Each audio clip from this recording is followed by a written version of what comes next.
Audible. Okay, तो हम भगवत गीता कर रहे थे। हमने फर्स्ट चैप्टर का 40th टेक्स्ट कर लिया था कल, राइट? और हम जाएंगे अब 41st पे, करेक्ट? तो 41st करेंगे। Please repeat after me. संकरो नरकायैव संकरो नरकायैव कुलज्ञानं कुलस्य च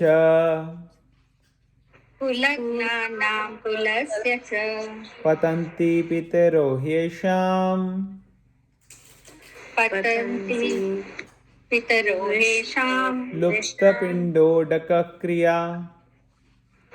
लुप्तपिण्डोदकक्रिया। ओके, कोई वॉलंटियर करेगा पढ़ने के लिए ट्रांसलेशंस? मैं पढ़ता हूँ, चलो ट्रांसलेशन। I can read. हाँ, गो हेड प्लीज रीड।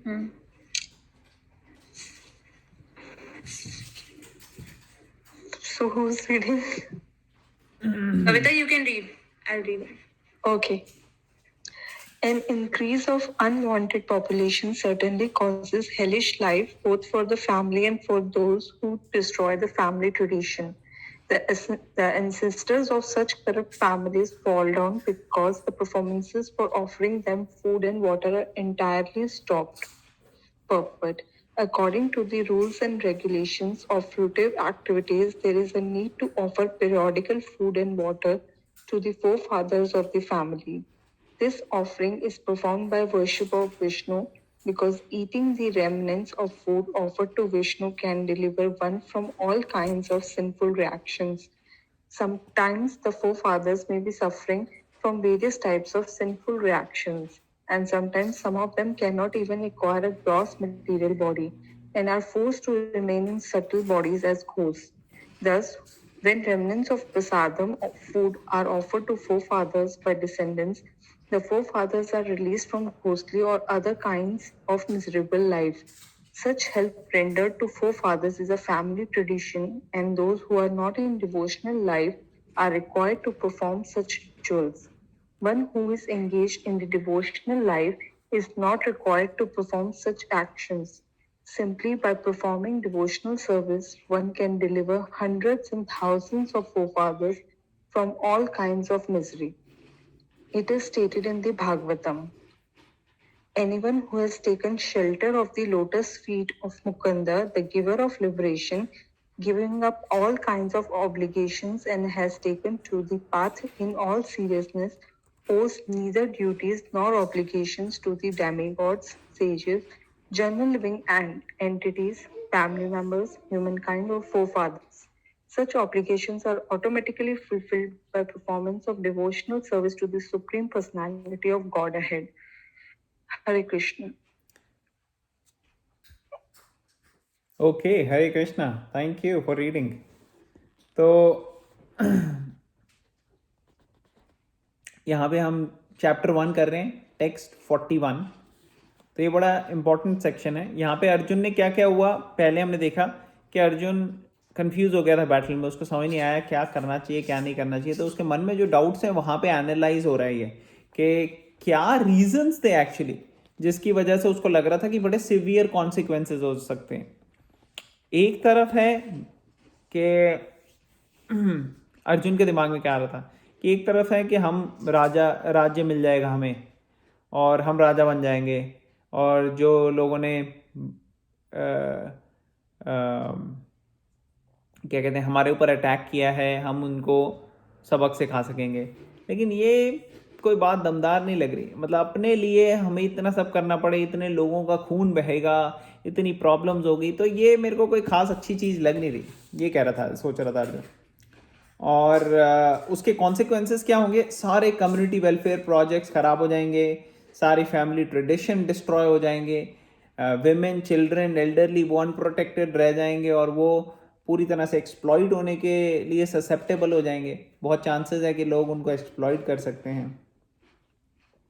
और फैमिली ट्रेडिशंस के वजह से कई बारी हमने देखा है कि मतलब शास्त्र में ऐसा है कि जो आपके एंसेस्टर्स हैं, जो आपके फोर फादर्स हैं, उनको बेनिफिट मिलता है अगर आप वेदों में अच्छी तरीके से जो लिखा है उसको फॉलो करो। जैसे मैं कल भी डिस्कस कर रहा था कि पितृपक्ष होता है, ये श्राद्ध होते हैं, ये सब चीज़ें वैदिक तरीके से आजकल कर नहीं पाता कोई, उनको पता ही नहीं है तरीका क्या है, वैदिक पढ़ा नहीं किसी ने। वो क्या करते हैं, वो कहते हैं चलो जी कोई पंडित को बुलाते हैं, वो भी थोड़े पैसे वैसे ले लेंगे, और पंडित अगर सही तरीके के नहीं है तो वो क्या करते हैं, वो पान, मुंह में पान और सिगरेट बीड़ी लेके, कई पंडित ऐसे देखे गए हैं, वो ये सब करते हैं और आते हैं और अपने पैसे बनाने के लिए कुछ भी इधर उधर मंत्र चढ़ा देते हैं। तो ये कोई बहुत अच्छी चीज़ नहीं है। तो क्वालिटी क्या होती है, एक क्वालिटी मतलब क्या, कैसे वो जो आ रहे हैं, he should be a saintly person, वो एक बड़े सज्जन व्यक्ति होने चाहिए, एक बहुत भगवान के अच्छे भक्त होने चाहिए, डिवोटी होने चाहिए, वैष्णव होने चाहिए, ब्राह्मण होने चाहिए, उनके अंदर क्वालिटीज़ होनी चाहिए। तो क्वालिटीज़ डिस्प्ले होनी चाहिए, वैसे लोग जो हैं वो कर सकते हैं अच्छे से। लेकिन प्रभुपाद क्या बता रहे हैं, अगर आपने भगवत गीता की टीचिंग्स को फॉलो करा और अगर आप सेल्फ रियलाइज्ड हो जाते हो, तो आप अपनी लाइफ जिस तरीके से करते हो कंडक्ट, उससे कई गुना ज़्यादा बेनिफिट मिलता है फोर फादर्स को, इवन डिलीवर हो जाते हैं। डिलीवर मीन्स मुक्ति मिल जाती है। अगर आप ये सोचो कि वेदों का क्या लक्ष्य है, क्या गोल है, तो कई बार लोग कहेंगे मोक्ष। तो पता पूछो भाई कैसे, अच्छा कैसे मिलता है मोक्ष, तो उनको कुछ नहीं पता होता कैसे मिलता है, क्या है, नहीं आइडिया। वो कहते हैं वेद पढ़ो, ये करो, वो करो, भगवत गीता पढ़ो, कोई कहता है ये कर लो दान दे दो, कोई कहता है चैरिटी दे दो, कोई कहता है यज्ञ कर लो, हवन कर लो। तो ऐसे क्लियर आइडिया नहीं है किसी को, ऐसे कंफ्यूज भटकती आत्माएं कि जैसे सब कंफ्यूज हैं क्या करना है क्या नहीं करना।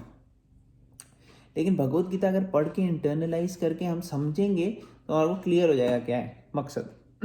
तो यहाँ पे जो एस्पेक्ट है वेदों में ये बताया गया है कि कैसे हम ऐसे प्रोसेसेस हैं जिससे अपने एंसेस्टर्स को भी बेनिफिट करा सकते हैं।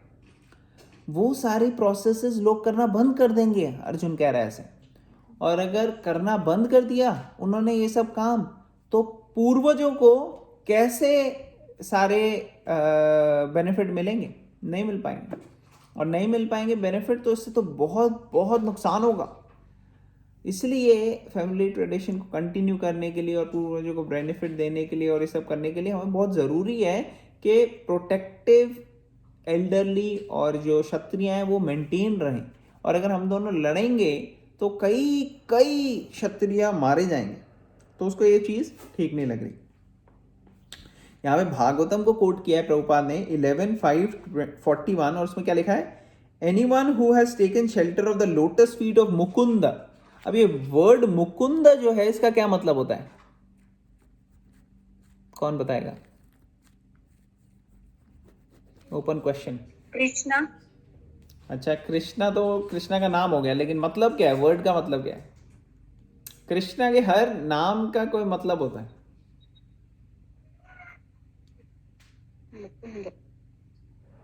मुकुंद, कौन बताएगा?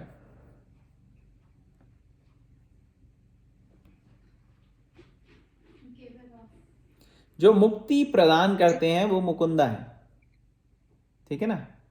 जो मुक्ति प्रदान करते हैं वो है मुकुंदा।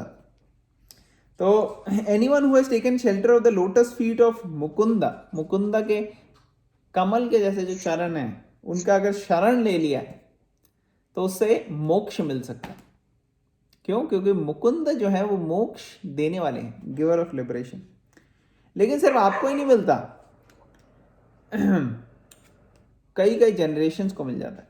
तो इस श्लोका का मतलब पढ़ते हैं। Anyone who has taken shelter of the lotus feet of Mukunda, the giver of liberation, giving up all kinds of obligation, and has taken to the path in all seriousness, owes neither duties nor obligations to the demigods, sages, general living entities, family members, humankinds, and forefathers. तो अगर आप शास्त्र पढ़ोगे तो शास्त्रों में कई बार clearly बताते हैं कि आप ऋणी हो, आपने ऋण एकत्रित किया हुआ है। किससे ऋण? आपने ऋण एकत्रित किया हुआ अपने पेरेंट्स और फोर फादर्स से, अपने पूर्वजों से। आपने देवी देवताओं से ऋण लिया हुआ है, तो देवी देवताओं को ऋणी है हम। फिर किससे? सेजेस, सेंट्स और सेजेस, ऋषि मुनि जो हैं उनके ऋणी हैं हम। फैमिली मेंबर्स, जो बाकी रिलेटिव्स हैं उनके ऋणी हैं। एक तो हो गया फोर फादर्स, मतलब कि grand father, great grand father, great great great great great grand father, वो सब आ गए। और एक हो गया अभी के फैमिली मेंबर्स, मतलब के parents, relatives, childrens, brother, sister, ये सब आ गए। और जो समाज है, ह्यूमन काइंड, उन सब ह्यूमंस को हम ऋणी हैं, क्योंकि बाकियों ने हमारा कितना हेल्प किया। अगर कोई ये पेड़ जो हमारे घरों में या कहीं पे हम देखें पेड़ उग रहा है और पेड़ में से फल आ रहे हैं, वो पेड़ अगर किसी ने नहीं उगाया होता तो आज हमें बेनिफिट नहीं मिलता। या फिर जब हम रोड पे चलते हैं और किसी ने धूप में बैठ गया कहीं पेड़ के नीचे, तो बेनिफिट उसको क्यों हुआ? क्योंकि पेड़ के ऊपर क्रेडिट जाता है और जिसने पेड़ लगाया उसके ऊपर क्रेडिट जाता है। तो वो सब बेनिफिट जो हैं वो मिलते हैं।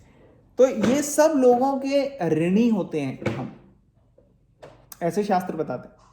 लेकिन यहां पे क्या बताया कि अगर हमने जड़ में पानी डाल दिया, अगर हमने रूट को सेटिस्फाई किया, तो सब अपने आप सेटिस्फाई हो जाते हैं। इसलिए अगर किसी ने मुकुंदा की शरण ले ली, जो मुक्ति प्रदाता है, तो उसको अलग से सबको खुश करने की जरूरत नहीं है। वो ऑटोमेटिकली सबके तरफ अपना ऋण जो है उसका पूरा हो जाता है, क्योंकि जड़ में पानी डल गया तो हर जगह पहुंच जाता है। उसी तरह अगर भगवान को हम कनेक्ट करते हैं, भगवत गीता को पढ़ते हैं और फॉलो करते हैं, तो हम ऑटोमेटिकली सबको सेटिस्फाई कर पाएंगे। अपने आप को इस तरीके से कंडक्ट कर सकते हैं कि सबको उसका स्पिरिचुअल बेनिफिट होगा। और प्रहलाद महाराज जो कि टॉप क्लास डिवोटी हैं, उनका उनके जो पिताजी हैं वो एक नंबर के राक्षस। तो एक फैमिली के अंदर एक टॉप डिवोटी और एक टोटल गॉन केस। तो दोनों में अगर हम देखें तो एक डिवोटी जो है उसकी पॉजिटिविटी बहुत ज़्यादा है एक डीमन की नेगेटिविटी से। तो प्रहलाद महाराज इतने ज़्यादा पॉजिटिव थे कि उनकी वजह से हिरण्यकश्यप को इतना बेनिफिट मिला कि उसने इतने पाप किए थे लेकिन फिर भी उसको मोक्ष मिल गया। ये थी पावर भगवान की। तो इसीलिए अगर आप भक्त बन जाते हो, total self realise, Bhagavad Gita को फॉलो करते हो, तो आपकी फैमिली में सबको बेनिफिट होगा उसका। और अगर आप सही मायने में किसी को बेनिफिट करना चाहते हो अपनी फैमिली में, तो आपको ये भगवत गीता अच्छे से समझनी चाहिए और खुद एक एग्जाम्पल बनना चाहिए।